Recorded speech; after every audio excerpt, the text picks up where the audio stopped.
ওয়ালাইকুম রহমতুল্লাহ। সম্মানিত দর্শক, দেখতে পাচ্ছেন এই সেই ভাইরাল প্রবাসী যার ভিডিও আমি সবসময় দিয়ে থাকি আপনাদেরকে। দেখতে পাচ্ছেন উনি সবসময় এভাবেই খাওয়া দাওয়া করে। ওনার কাছে হয়তো এটা ভালো লাগে আর কি। দেখতে পাচ্ছেন কাঁচামরিচ, তারপরে শশা আছে, বিভিন্ন আইটেম আছে, খানা খাইতেছে। তো আমরা ওনাকে জিজ্ঞাসা করবো উনি কি দিয়ে খাইতেছে, ওনার অনুভূতি কেমন। কি দিয়ে খাইতেছেন আজকে আপনি? আজকে সবজি আর হলো তোমার ডাউল। তো এটা তো প্রতিদিনের খাবারে আমি দেখি। তো আপনি কি মাছ মাংস খান না? মাছ আসলে আমি খাই না। মাছ খাইলে শরীরের খাওয়ানি এবং অ্যালার্জি এগুলো বাড়ে, এই জন্য আমি মাছ খাই। তার মানে ওনার অ্যালার্জি বেশি, ঠিক আছে? অ্যালার্জি বেশি। আপনারা হয়তো ভাবতে পারেন যে উনি শুধু সবজি খায়, শুধু ডাউলই খায় নাকি। না ভাই, আসলে ওনার অ্যালার্জি, যার কারণে উনি মাছ মাংস একটু কমই খাই, ঠিক আছে? উনি কিন্তু প্রচুর টাকা কিন্তু ইনকাম করে।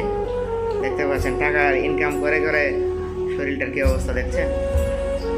আমার শরীরটা শুয়ে গেছে, সত্যি কথা। কাম কাজ আসলে বেশি করে, কিন্তু শরীরের প্রতি যত্ন নাই।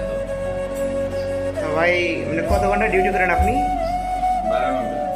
12 ঘন্টা। মানে স্যালারি কেমন মাসিক? মান্থলি ইনকাম কত আপনার একটু যদি বলতেন আমার দর্শক। তো প্রিয় দর্শক বন্ধুরা, দেখতে পাচ্ছেন উনি মান্থলি ইনকাম 70+, অর্থাৎ 70,000 টাকা ইনকাম করেন। খাওয়া দাওয়ার পরে 70,000 টাকা থাকে। সোমবারে খাওয়া দাওয়া, তারপরে 70,000 টাকা। তো 70,000 টাকা কম না আসলে। 70,000 টাকার খাবার তো এগুলো মনে হয় না। আমি তো আর ভালো খাবার খাইতে পারতে ইচ্ছা করলে, কিন্তু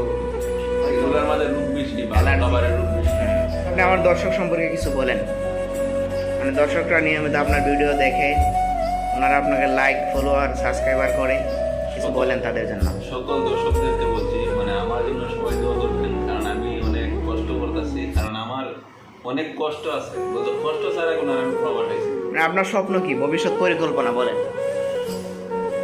ভবিষ্যৎ পরিকল্পনা মানে আমার বাংলাদেশে তার কোনো ইচ্ছা নেই, আমি বাইরেই থাকবো। আর আমার এই কিছু ছেলে আছে, 3টা ছেলে আছে, 2টা মেয়ে আছে, মানে এদেরকে আমি বাইরে আমার কাছে। তো আপনি কি মানে বাইরে দেশে সেটেল হতে দিচ্ছেন? যে আমি সেটেল হয়ে যাবো। কোন দেশে? যে কোনো ইউরোপ কান্ট্রিতে সেটেল হয়ে যাবো। তো প্রিয় বন্ধুরা, দেখতে পাচ্ছেন উনি আসলে বাইরে কান্ট্রিতে সেটেল হতে যাচ্ছেন। বাংলাদেশ ওনার কাছে ভালো লাগে না। তবে আমরা কি জানতে পারি মানে বাংলাদেশ কেন আপনার কাছে এত ঘৃণার পাত্রর মতো? মানে বাংলাদেশ কেন আপনার ভালো লাগে না একটু বলেন। বিশ্বের মধ্যে সবচেয়ে ভালো কান্ট্রি হয়েছে আমাদের বাংলাদেশ। আচ্ছা, তো এই বাংলাদেশ ছেড়ে আপনি বাংলাদেশে কেন থাকতে চাচ্ছেন না বলেন? বাংলাদেশের মধ্যে বাংলাদেশের যে লোকগুলো আছে, এগুলোর মধ্যে দুর্নীতিও আছে এবং ভালো আছে, কিন্তু সবচেয়ে বড় নিকৃষ্ট লোক হলো বাঙালি যারা কোনো কাজ করতে পারে না। বাঙালি না কেন ভাই? বাঙালি মানে কি করছে, কি ক্ষতি করছে? বাঙালি যেটা করতে পারবো, কিন্তু আমি দেখি না যেমন কোনো রাষ্ট্র বাঙালি যেটা করতে পারে, এই জন্য বাঙালি আমার ভালো লাগে। কারণ এটা তোমার বউ খাইব, তোমার বউ ছুটি মারবো, বাঙালি যেমন।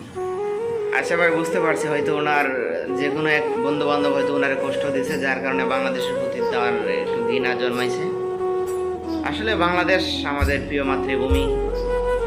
লাভ ইউ বাংলাদেশ। আপনার প্রবাস জীবন ভালো কাটুক, ঠিক আছে? সবাই দোয়া করবেন তার জন্য। ওকে।